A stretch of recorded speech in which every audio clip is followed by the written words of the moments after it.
first became the assistant U.S. or the U.S. attorney for the Eastern District, appointed by President Trump.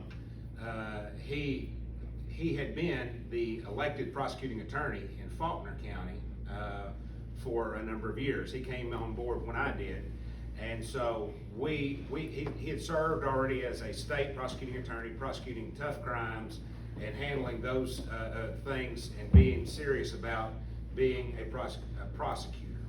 And the prosecutors across the state were excited to have a U.S. attorney who wasn't just a political appointee, but somebody who actually cared and wanted to get bad guys prosecuted and to follow the law and do the things that need to be done.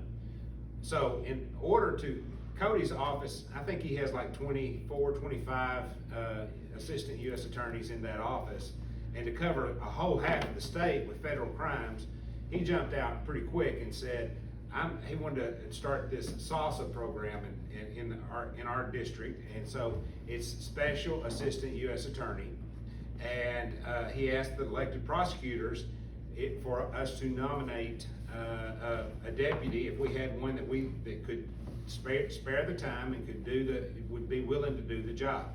So I asked my deputies and specifically asked Charlene if she would be interested in taking that position. It's an extra workload. It doesn't pay anything extra. It's just more work, but it's also gives her the authority to prosecute cases in federal court.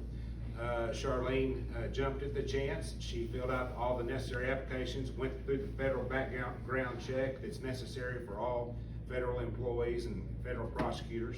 And so she took that just quickly and started the process. And we're so excited now to have completed that process.